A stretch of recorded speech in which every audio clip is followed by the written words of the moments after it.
What's What's up? up? Episode 2. Episode 2, we did it. We did it. We're just gonna say this every time. Every time it's gonna be an exciting. We did it. We did it. We spend 10 minutes talking about how we did it before we do anything. Sophomore slump or no? We're just catching our stride, man.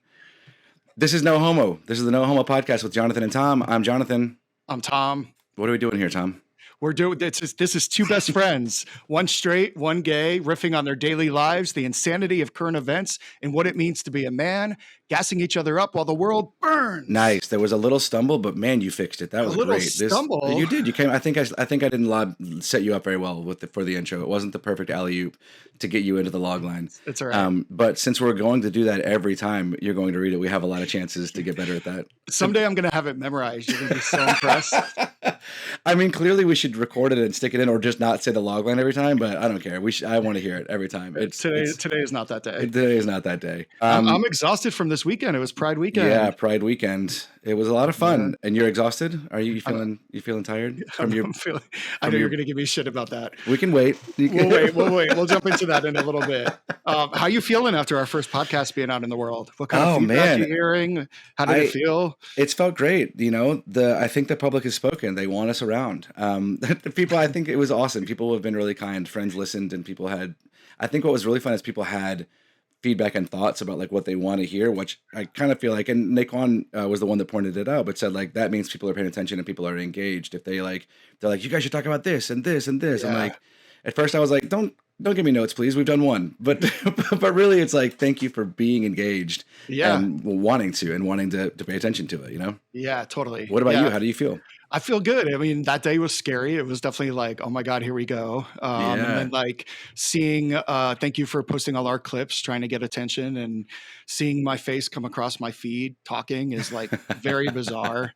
But I'm getting used to it. And it's exciting to have Did you have any, I was proud of you in the first episode. You did not hold back. You said how you felt, and you called out groups, not by individuals, but you were holding accountable groups of your friends and like generally parts of your friend group and family group.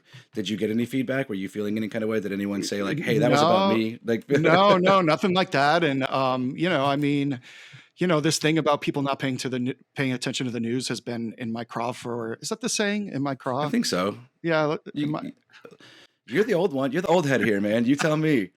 What did the old head say? I don't know, man, but it's been something that's been troubling me. So it came out, but and good. Yeah, everybody in their own time, I guess. But frankly, anyone individually who, if anyone did, I know we talked about this because you were feeling like, I don't know if people are feeling called out specifically, and like there were no names. So if someone is feeling called out by that general description, well, then that's more of a mirror being held up than any kind of call out. Like if someone is feeling themselves like I should be more engaged, or I know I'm not engaged, and I hear that, well, that's just a call to action and accountability of a friend. That's what it should be. For sure. I don't know if you remember, I sent you that Instagram post a couple of weeks ago of, I think of some therapist on Instagram talking about this exact problem and how do people manage, how can you be an adult and not totally cut yourself off from paying attention to the news, but still manage your emotions. And he gave some good feedback, none of which I'm gonna remember.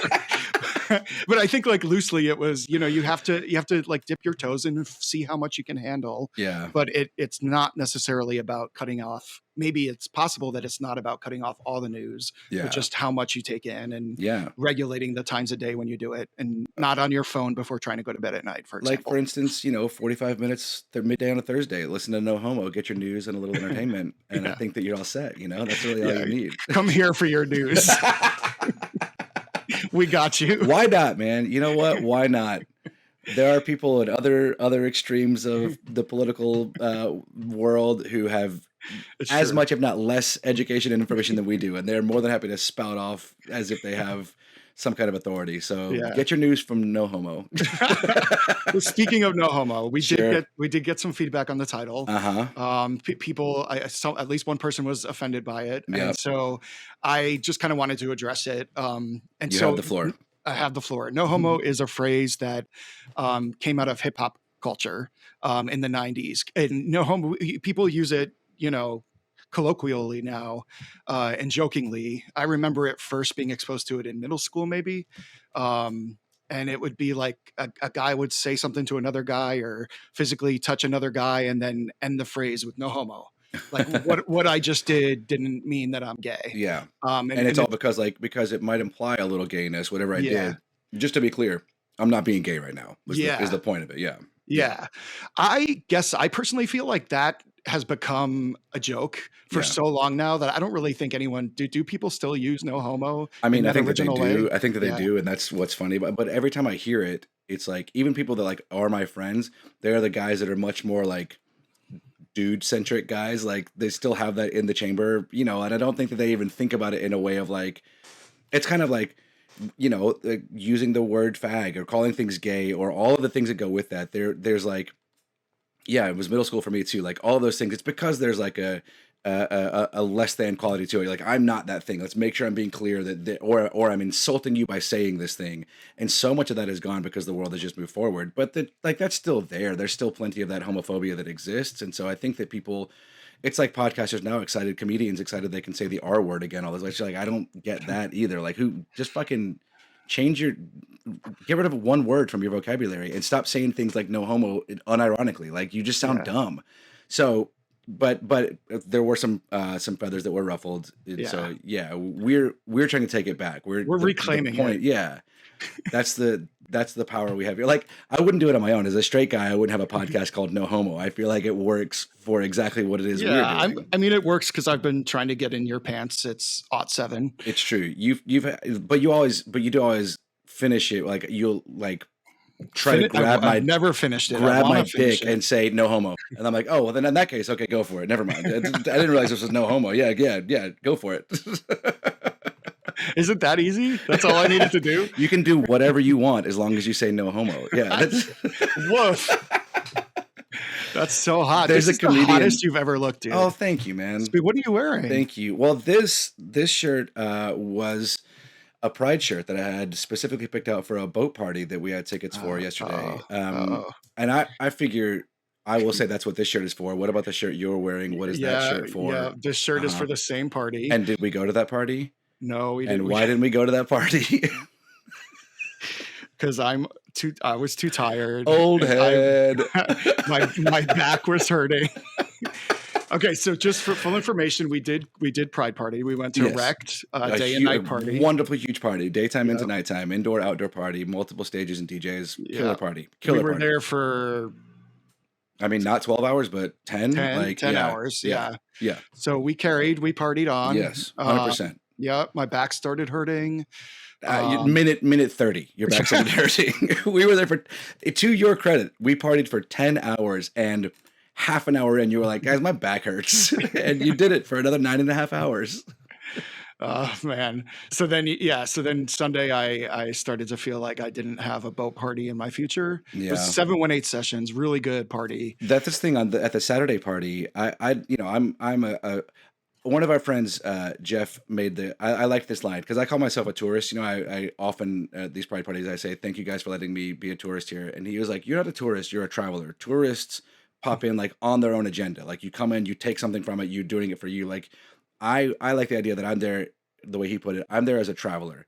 I'm not really like a staple in this in this scenario, but I'm also not just a tourist that I take pictures to take home to myself. I like want to experience it. I like to be there in the vibe of all of it. So shout out to Jeff. I as a traveler, I was learning on Saturday that the tickets we had for the Sunday party were highly coveted tickets. People like my status was going way up with the Yeah. gays that I was meeting because they were like, "Oh, you have 718 tickets?" And I was like, "Apparently, yes, I do." Yeah. Yeah. And then I just blew in and canceled the whole Yeah, thing. I'm sorry, yeah, it's man. okay. But did you have fun at the party we went to? So much fun, Good. so much fun. Yeah. You are a bit of a staple at that party at this point now. That's true, but I was talking with Naquan and Jeff and some of our friends about I mean just how nice it is that it is a thing that I can go into and I am accepted. I also like understand that I am not there to take over. I'm there to participate, like enjoy it just like anyone else is. And that the idea of that is kind of what we're doing here. Like I think that there's a lot of things that straight culture can learn from the gay community, and there's a lot of ways to frankly improve a lot of the fears that we have and the anger that goes into a lot of things. But I also don't want more straights coming to these parties. I'm not trying to like share the space with more straights because like you need a thing. Like that's what I bring to the party is like I'm the straight guy. I'm a straight guy here. You can't Eh, gatekeep. You can't gatekeep. I can't gatekeep. Yeah, you can't gatekeep. Yeah, I'm just saying I want to make sure that it stays a high bar. I think that you helped me establish a high bar to be allowed into this, to be invited into this and well, accepted you in these give us some eye spaces. candy. Some like let's say it better than that, please. You give us a bit of eye candy. Yeah, I mean these looks would have been pretty killer on a boat. I feel like it would have I been should say my shirt is designed by Matt Ladner, who hell yeah. designed our What an logo and our artist. opening music. The music, the logo, that Yeah, shirt. He's got a bunch of other merch too. yeah. Is he now a sponsor? No. Sure, he's a sponsor. Where's our check, Matt? We need our check. Yeah, not enough that you volunteered your time and talents for the art and graphics and music. Now you have to pay us to wear your shirts on the pod. Oh man. All right. Did we explain no homo enough? I want to make I sure think we because did. Did we? that when I saw that comment, that someone commented, and I was a little bit like, "Get out, man! Get the fuck out! You're obviously not paying attention. You wanted to be offended. You saw this, and all you did was read a thing, decide you were offended, and go with that." Then I can take a breath and I can say, "No, I get it. Like it is triggering for people, and a lot of those things like that come from that just retro kind of mindset and the way things were when we were both younger. Like there's a lot of the homophobia and a lot of offense to be taken from the way that those things were built, and not to mention the layers of appropriation from hip hop and from black culture and all of these. Like there's so Sure. much that can go into it. So I understand pushback, and I hope that people will understand that it is an attempt to take it back, that what we're doing is trying to shine a light on the whole idea that goes into creating the phrase to be needed in the first place is Sure. kind of what we're doing here. Sure. We're I hope you get that. just trying to have some yucks, some yuckity yucks. Just trying to have some That's yuckity it. yucks, trying to That's yuck it it. up. Just two Yeah. buds yucking it up. I think we covered our bases. Great. Do we have to address every comment that's negative that's No, ever made? Okay, no, good. I'm already exhausted. no, no. All right. All right. Let's move into first congratulating really you. I was going to say ourselves, but it's really you that It's a needs to group be effort. It's a congratulated. group effort. I don't want to take full credit for this. It's a group effort, but boy, oh boy. Boy, oh boy, on this last week's episode of And Just Like That, Harry does indeed have prostate cancer. Called it. Hashtag pray for Harry. Hey, pray for Harry. And so, as a man of my word, tip of the cap to the writers of this show. You did that one. I will say, They landed the plane. the moment here's yes. So they landed the plane, but also yes, sure they landed. Yes, tip of the cap. Got it. Harry shows up with that news, having done all of the tests necessary to get fully diagnosed with prostate cancer. He's been to multiple doctors, gotten multiple feedback. He's telling Charlotte, she's hearing all of this for the first time. I Yep. understand they are busy, successful people with lives of their own, and they have their family life. I'm not here to judge people's family life and how their dynamics work. There is no way that I could see that many doctors without my wife knowing at least that I was seeing doctors. Charlotte was caught totally off guard by this news at all. And he has follow-up diagnoses. Like he has been to doctors. This is a done deal. We are sure that it is this. I hear you. I think sometimes couples do that. People are weird about their medical shit. But that's like so much to do. Like that's the ability to keep that many secrets from your partner, that much like Yeah. logistic, Yeah, but it's Um, Charlotte. I She's mean, on a- another planet. a year ago. Well, yeah, but we're not addressing that at all. She was late for dinner once last season and the family fell apart. Like The scene before he told her, I don't know what it was. She was with the girls or something, and something came up, and she was like, I could never live without Harry. I couldn't imagine it. As soon as she said it, I sat up, bolted upright, and I was like, that motherfucker called it. Like I knew it. And then it immediately cut to the next scene, and within 30 seconds, the truth had come out, and I was just like, wow. I Wow. also feel like, and I feel like I'm having a hard time being a man of my word. Tip of the cap. It was there, and it was they foreshadowed it, and also Harry was like, "Here's the news, Charlotte. You cannot tell anyone. This will not affect the plot of any storyline at all, except for the way you yourself handle it." Then, like that's Charlotte's journey through the whole episode is like, can she or not talk about it? Yeah. And she's flipping out with her kids. She's flipping out with her friends, and it's like it's another one of those examples where like, good, yeah, you guys did something. That's real. Like finding out your partner has cancer and trying to stick with their wishes about how they want to handle that that's a real thing. It a little bit feels like you're making fun of that thing when you do it in this way that feels silly. But I think that the intent is to do a real thing, show a real thing, be a slice of life. So tip of the cap. All right, let's talk about the shoes. Carrie's heels. Okay, here's my problem. I have a lot of questions. Why would anyone who lives in New York City wear their shoes in their apartment? What are the why don't you wear your shoes? Why don't you specifically? Do you know like There's literally research that has come out yes, that your shoes carry feces the into shit your on apartment shoes. from a 5-minute walk around the block in New York City. Any 5 minutes outside, you will have statistically you will have shit on your shoes that will come back Disgusting. yes, disgusting. Yes. So she apparently wears her heels in her apartment. All over the apartment. But also heels. I mean, I don't know how women wear heels. They look to me like torture devices. I also understand that they look good. Like women look really Sure. good in heels. Yeah. What they do to a woman's legs is incredible. And from the ground up, it does the calf, it does the leg, the posture changes, all of it changes. Totally. So heels, bravo to heels, tip of the cap to heels. Totally. And I love that women have sort of like claimed that making sure they look cute and like liking which heels they're wearing is a thing. And like, I get that shoes are fun to buy and fun to wear. And so all that's cool, but I just think they look torturous. Yeah. And I don't know why, if you're home alone, you would have them on. Yeah. It feels like one of those things that it's kind of like from the original, Carrie Bradshaw was this icon of a person. Her fashion forward, she cares a lot about it. Also, she's a person with agency and she's like a grown woman choosing to be high fashion or be fashionable, whatever. And now it seems like she's just like she's psychotically stuck in that spot. Like she's going to wear heels all the time. She's going to wear flowy Venetian whatever things, robes to drop postcards off at the mail, and she's going to wear heels. Did she step out of them and do the Barbie foot at one point? Didn't she like step out She did. and not step down? It was like that was the moment at the end of the episode was like flat foot. Oh, like for the first time ever in her life, I guess. She just like heels all over the apartment.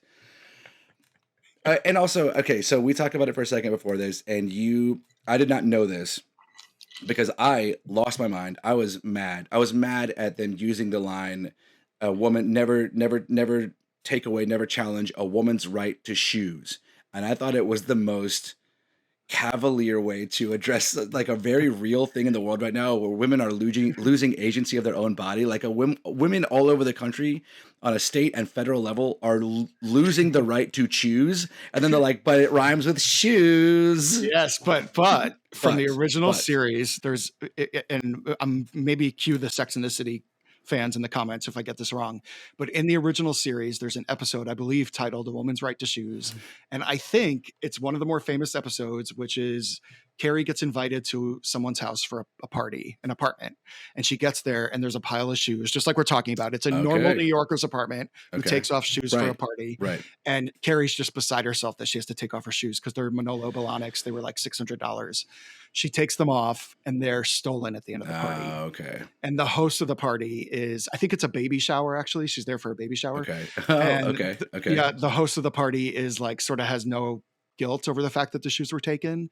And she's like, well, maybe you shouldn't have spent your money on $600 shoes. She kind of shames Carrie for putting her money in that. Okay. And kind of implies like my life choices are better because I'm married and I'm having kids. And that's like, I think this is very key. Like that's some original IP where they were nailing it. They're like, look, grown ass women in New York City and all over the country and world are going to choose to not have kids. They're going to pay for things they want. They're going to have shoes that are expensive and they're not going to have kids. And that needs to be okay. That's going to be a fight that's going to happen for generations to come, probably. So like, let's call it out. And that's what I feel like the original, having very little contact with the original. I feel like the point of it and why it did so well is it was bringing those kind of things to light. Sure. And now it just, I mean, and so I will give some space. It's an inside joke for the fans, but I also didn't tell you how the episode ends. Carrie ends up sending her an invitation to her wedding, and the invitation says, "I'm getting married to myself, and I'm registered at Manolo Blahnik." And so the last scene of I almost said the last scene of the play. The last scene of the episode is the friend at Manolo Blahnik buying the pair of shoes, while the people in the store are mad at her that her kids are playing in the shoes. Oh, sure. Yeah. Sure. All right. I like that. Yeah, I missed that. I missed that side. You know, my problem with not my something that I'm missing about the new season, the new series, and it actually sort of happened midway through the original series. When Sex and the City premiered, these were only like half-hour episodes. Hmm. They went down like cotton candy, and it was like four plot lines, the four women, and Carrie always had the main plot, and then there was like sort of maybe a serious-ish one, and then sort of like silly ones. Yeah, You go ahead. Yeah, and yeah, they were very New York focused. It was all about dating in New York. yeah, So they were snapshots. And there was like sort of an overriding arc to the series of Carrie's like relationship with Big. yeah, But as the series went on and it got more popular and the characters, rightfully so, became beloved. They started to make it more of a soap opera, and so everybody's storylines started to throughout the seasons, and by the end of the series, that's kind of what it was, and it had lost that original sort of yeah, spark, and I missed that. And just like that is completely just soap opera, yeah. and Except for it often isn't. I think that like they're trying to find that spot because like some plot lines mean nothing. They show up and then yeah, they end. It's like the biggest fight of the thing happening, but then it's over and it will never be referenced again. And if it yeah, was like, if I was used to it being episodic, I can see that being like, okay, that's great, that's episodic. But so much of it has been this soapy kind of like yeah. serial thing that's going to play out. So then when a bunch of it is chunked up, it's like, what are we doing here? What's the point of this? My wife and I watched the pilot of the original, like the most recent episode finished, and then HBO, like HBO, whatever they're called now, HBO, back to just regular HBO, right? I think HBO Max. they're Max. They still got the Max.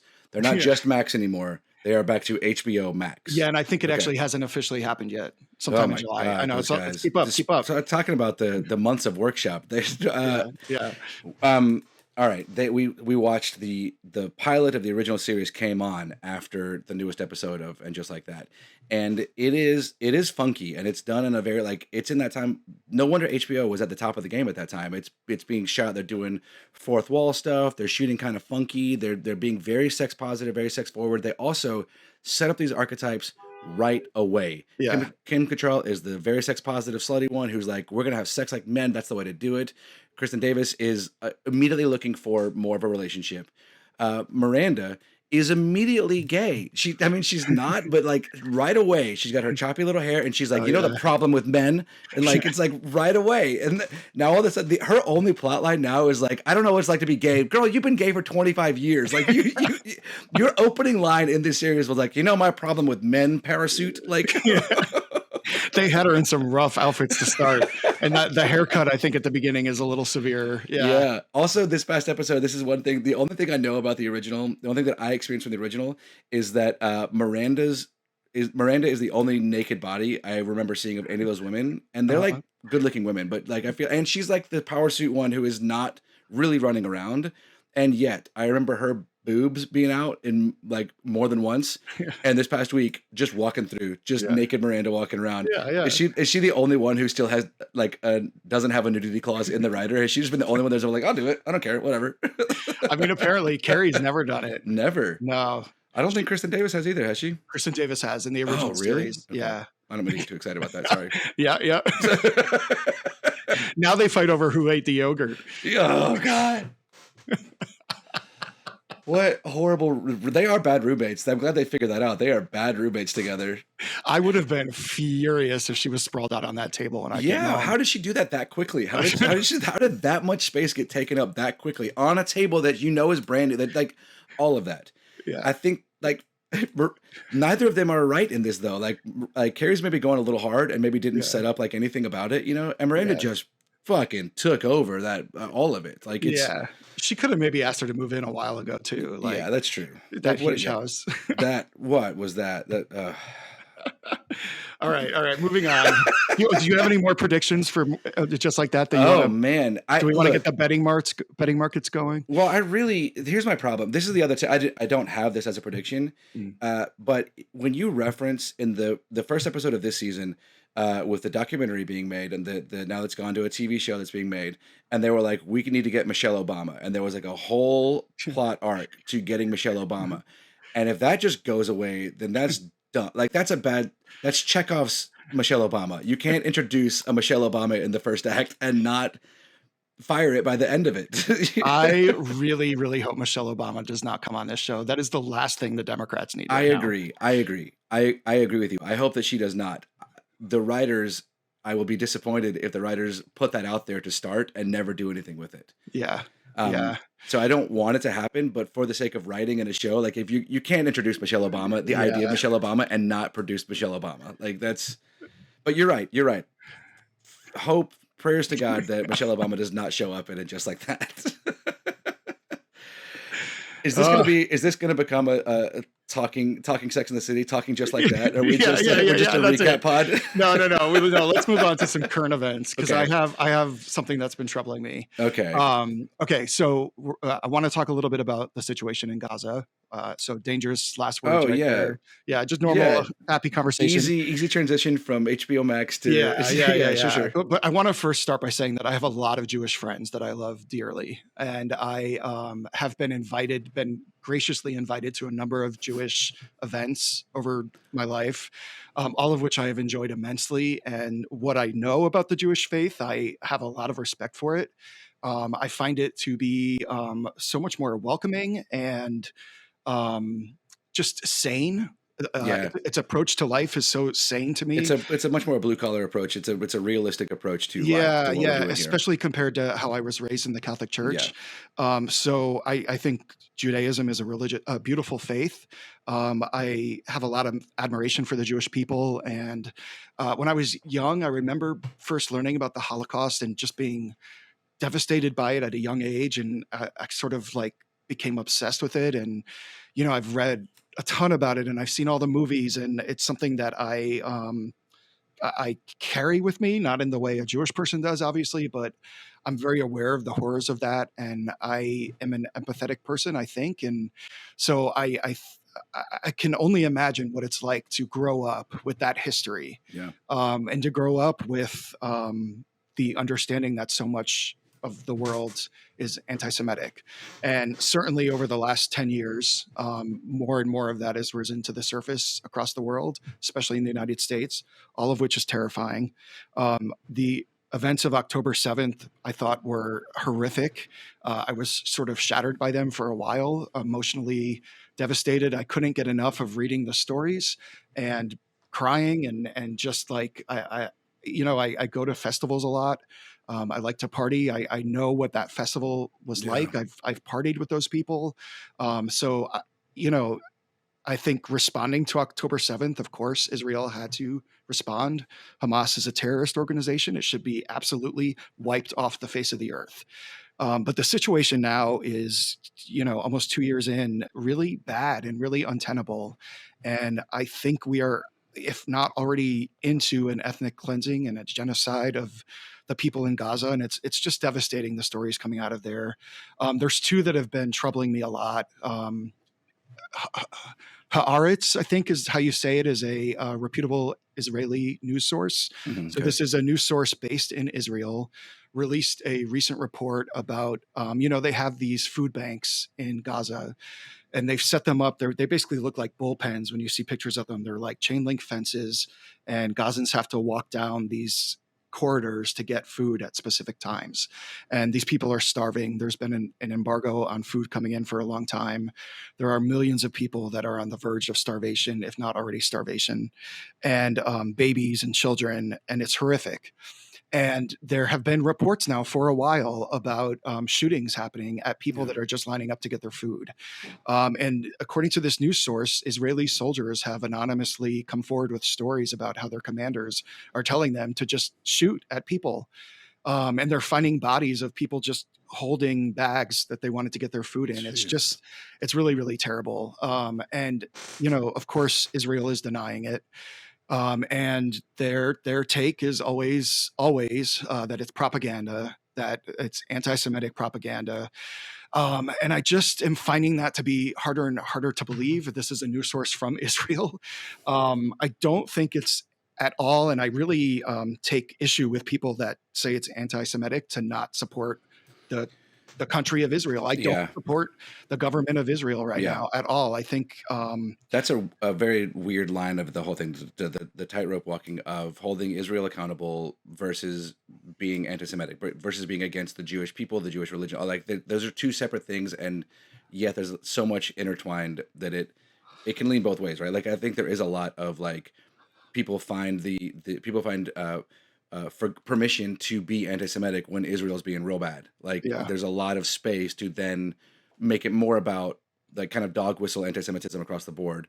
But there's also so then there's a lot of pushback from people who are pro-Israel or just like Jewish people who are Jewish or are watching it that are like this is starting to feel really personal, like anti-Semitic as a whole, not just anti-Israel or holding Israel for accountable. sure. So it's a tightrope. It's a weird spot. But I agree. Like they don't have to be the same thing. You can hold the nation and the government and the military of Israel accountable without commenting on the entire Jewish population. Yeah, yeah, for sure. There's another article that just came out today, I think, from the Economic Times about oxycodone pills that are being found in the bags of flour that are getting to the people of Gaza. So these are bags of flour that are provided by a joint, I believe, a joint American and Israeli food bank situation. So I'm finding not a ton more reporting on this, so I don't know if it's reliable. Yeah. The Economic Times seems to have somewhat mixed reviews on reliability. It is a a well-known news source, so I'm not on here saying that this is fact. Yeah. And I think it's important that we try to fact check these things. Yeah. I did the best I could before bringing this all up, but I I don't know what the answer is, obviously, and it's a lot. It's a lot to take in, but I don't know. There's a part of me that thinks I just spent this weekend partying my face off, and I'm grateful. And it was wonderful to be around my friends and be able to experience pride and being proud to be gay and enjoying that and spending time with my loved ones. But across the world, people are starving and being shot while they try to get what little food is available to them. And I think we have to find space in our lives to take both those things in. We have to talk about this with each other. And I don't know what the answer is. I know like there's people that like, we all have those social justice warrior friends that all they do is on their Instagram stories post article after article after article. Meanwhile, they have 500 followers and they're a private account. Like, I got news for you. You're not Yeah. saving the world with that. You're just Yeah. annoying all your friends. Yeah. So I don't know what the answer is. I don't know. And I'm guilty of it too. I post shit sometimes too. And that is a tool to get information out there, but Yeah, that's I another don't weird know, man. tightrope. Like, Yeah. if that's all you've got available, then do it. But If also that's all don't you're feel doing, like it's not you've working. right. Don't feel like Yeah. that's enough. Don't feel like, oh, I joined the cause. I'm Yeah. fighting here. I did something. I mean, Yeah, it's your soul's not cleared for posting an article. right, Sorry. right. Yeah. But it's not a bad start. It does go both ways because like Yeah. having a bit of a platform myself, I'm always like, I don't know, people aren't here to watch me talk about the news. They're here to watch me, like they want a little reprieve. And Yeah. like it's usually silly. They just want to and- look at you, really. Yeah, that's all it Yeah, is. That's why I'm here. So I always feel like a little bit like, do I have the right to be doing this? But then it's like, if I have a platform, I should be doing something with it, I don't know, man. And also the Israeli Palestine, that conflict, the conflict over that land and from those two people, like that's the oldest of the conflicts. That's like the original one that's still around. Like I don't think we're gonna figure it out this time, like right away. But not on episode 2, maybe episode 3. Maybe episode 3. Yeah. Come back for episode 3 when we solve the Israeli-Palestine conflict. Great. All right, let's move on. Spoiler alert: it's not going to be a resort. That's not the solution. It's not the solution. It's not a solution at all. Right. Is that where they went? One of the movies? Didn't they? Where did they go? They went to the Middle East. Oh my God! Yes, they went to Abu Dhabi, maybe. Okay. Yeah, that's widely considered to be a pretty horrific movie. It kind of killed the franchise for a while. Yeah. It feels like that. I think that's part of what happened. Somehow they kept just enough of this this social tone deafness that they brought back into the show. That I'm like, no, go back to the thing you were doing before, where everyone felt seen and could relate. Yeah. Now, anyway. I think she kissed Aiden in Abu Dhabi. I think but she was married to Big. Okay. Yeah. Oof. All right. Last week we promised that we would get into the nail painting. Yes. And unpack why you do it, why I don't like it. The public has been clamoring for follow-ups. Yeah. They need more information on this. They need more insight. So Where do you wait? You want to start with? Why don't we start with your internalized homophobia? And Yes, yes. I mean, how much time do you have? Um, yeah, listen, like I grew up, a little girly. I liked musicals. I liked I would make it so that my He-Man would marry my sister's Barbie, and then that would give me excuse. Now they're married. Now I can play with the Barbies. Mhm. Like, and there was one time I had like a record player and I was playing like Disney music in my backyard and like twirling like a princess.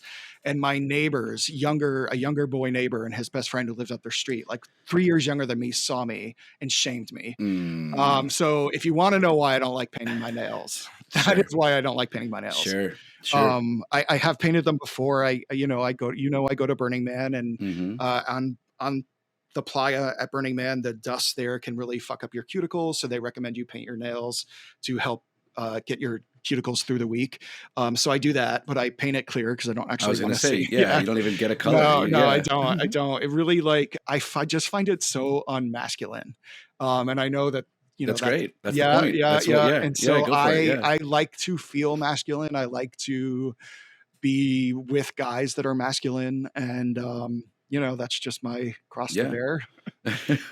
It is what it is. Yeah. I I get it. recognize that I can call it out for what it is. I have And no problem with guys painting their nails at all. I think that's the thing. That's so much of that like I get it. Like it also fashion is fashion. If you don't like, don't wear Yeah, short shorts. totally. Don't Yeah, wear yeah, open toed yeah. shoes. Don't wear a mustache. Like don't whatever. Your fashion's your fashion. Do that, but don't associate it with a lesser than with a somehow less of a value to to someone's humanity or masculinity. Because I think it's so funny for me.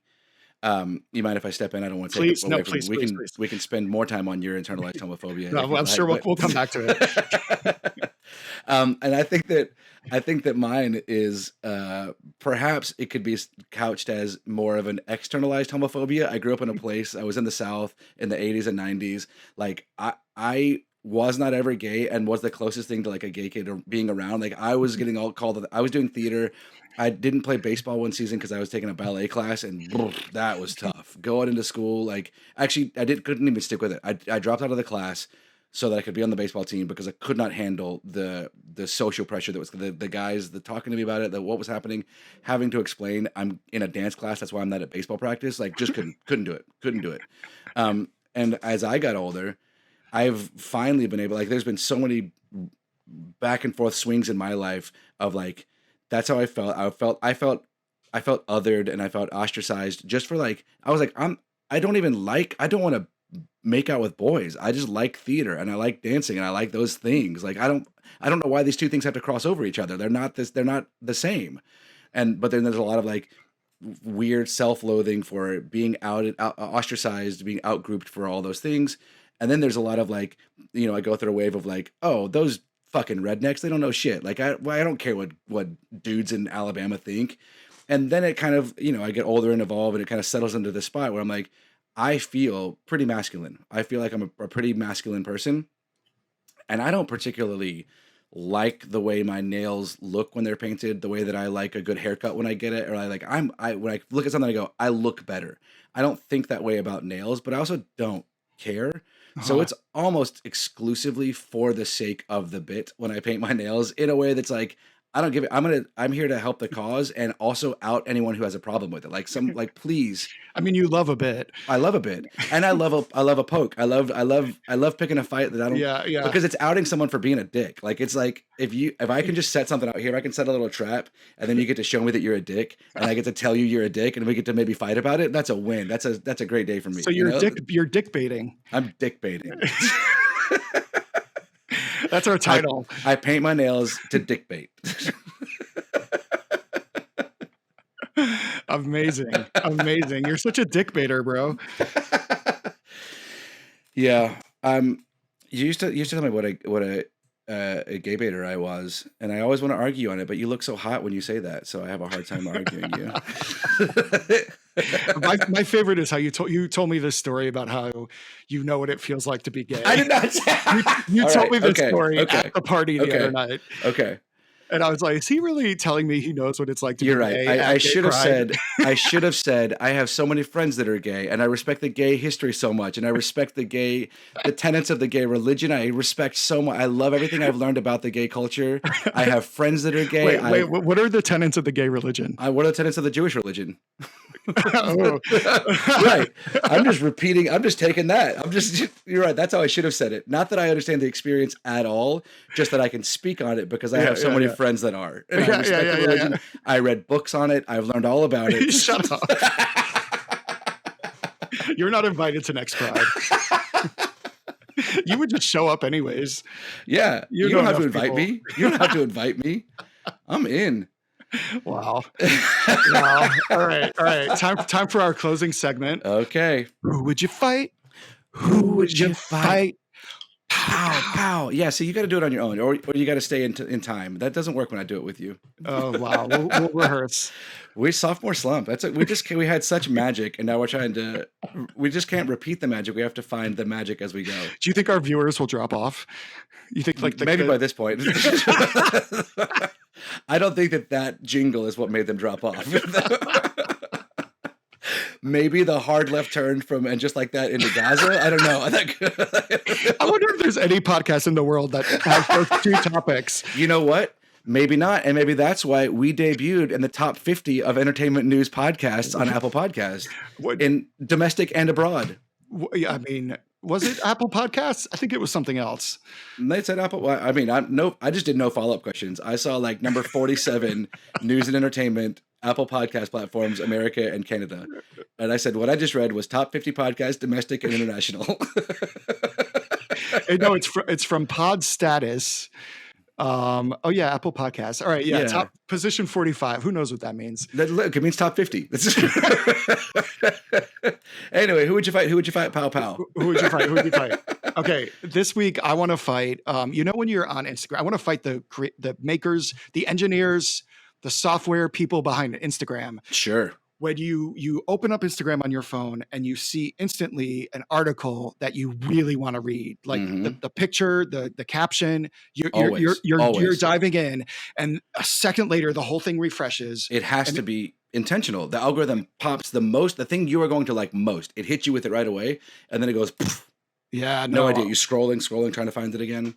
It's not good. Ugh. It's maddening. And like now I'm trying to train myself to quickly, if I see that, to try and see who posted it right away so that I can go to find it. But even that though, that feels like a feature, not a bug. Like they're like, how can we get people to scroll more or go search for something like this? If they see real quick, this is from BBC and they're like, oh shit, I got to go find that thing. And you're engaging more. I feel like it's a feature, not a bug. Oh man, that's rough. But it's rough. Good fight. I don't like it. I want it to stop. We'll fight all of them, and they're probably nerds too. We got them. Yeah. I don't know. Zuckerberg is all jujitsu'd out and whatever now. He didn't accept my challenge to fight. I invited him to a charity cage match and never heard. He never responded. Never responded. So I'll pivot my fight, and I want to fight Jeff Bezos. And I want to say a couple things because that seems obvious. Sure, it's a little obvious, but for a long time I didn't want him on the list because it's like such a cartoon villain. Like I do want to fight him because he's like such a douche. He's like the guy who shows up at a bar with no personality but spends his time working out and tucking in his t-shirt and then just like putting down the black card to buy friends. Fuck you, dude. I'll fight you. But also like he is now a cartoon villain. He's a bajillionaire who has weaponized capitalism to the extent that like he's not paid multiple years. He paid zero in income tax and was taking child $4,000 child tax credits that are meant for low income houses. But because he's claiming a loss, working the system, and the system is built, like, it's there to be done. I get it. But like, that doesn't mean you're not cheating the system. You're fucking everyone else. Yeah. So great. You found a way in, you found a way to keep your bajillion dollars and make an extra $4,000. That's supposed to be meant for some lower income family that actually needs help. Yeah. So you're taking that money from people who need it. You're not paying into the system at all. But the thing that bothers me most is that his wedding this past weekend, I don't even care, frankly, that it was 56 or 50 something $million to throw. I don't give a shit. Use all your money. What bothers me is the carbon footprint of that one event was like, it equals the annual carbon output of 1,500 people. the heat wave. I saw the statistic, and you have to extrapolate the numbers to get this far. But statistically, 2 people will die from the environmental impacts of that wedding. The carbon output from that wedding, the Wow. 90-something private jets that flew there. Meanwhile, I'm going to get iced coffee in 95-degree weather and drinking it from a soggy paper straw that hurts my teeth. Like it's miserable. Yeah. I got a paper straw simply because of this, because we're trying to fix the environment. And this guy can use the carbon of 1,500 people in a year for his weekend wedding. Yeah. Fuck you. I want to fight you, Jeff Bezos. Yeah. It's really, I mean, I would love to watch that shirtless. Sure. I mean, so would he. He loves to be shirtless. Yeah. Yeah. And Yeah. he's Yeah. like just an old guy who works out. Like, we get it, man. You shoot yourself up with your tee, you get your trainer, but you can't fight, bro. You can't fight. Let's go. Let's go, Bezos. Is this a challenge? I have to always make sure I have to watch how I say it, because some dude in Austin, some influencer or creator just got arrested for threatening Joe Rogan, like, I guess a bunch, and like credibly. So let me be clear. I am not threatening Jeff Bezos. I am cordially inviting Jeff Bezos to a charity boxing match. Shirtless. I am cordially inviting Jeff Bezos to a full contact oil wrestling match. You're dick baiting Jeff Bezos, basically. Yeah. It is. The whole thing is so let him eat cake. It's just so bad. Yeah. I was thinking today, like, I don't even know, like, to show up at that party as a guest just feels like, why would you even go if you were invited? Scott Galloway, friend of the pod, or parasocial friend of the pod, was talking about how he didn't get invited and he feels like he was close to the cut. And I'm like, man, you don't want that. Like, I get the cool clout, but that cool clout comes with some major baggage, because fuck you going to that. Like, you don't want to go to that wedding. That wedding is the most separated, like, just totally unaware, or intentionally unaware, let them eat cake kind of like. And we didn't even get into, which I don't want to right now, but like the Democratic nominee for mayor in New York City is a Democratic socialist. And so like there's been this big socialism push, like push back, and what like the scary parts of socialism. And I'm like, but we're not even doing capitalism the way that we said we were going to do it right now. Like, it's just cheating. Like, the guys, these billionaires are just cheating and pillaging. And that's not what it was supposed to be. It's not furthering innovation. It's just furthering competition and production, which goes to cheating very quickly. Anyway, it's true, man. Yeah, I would love to watch. Okay. All right, man. I think that's it. That's our second episode. We did a second episode. Yeah. Well, you are the pro. Do you want to read us out? I'll read us out. All right. Thanks for listening to No Homo. If you enjoyed this episode, please make sure to like and subscribe to No Homo with Jonathan and Tom on all podcast platforms and YouTube. Graphics and music by Matt Ladner, and special thanks to Jen Dorenbosch, Stina Hamlin, Forrest Malloy, and Naquan Williams.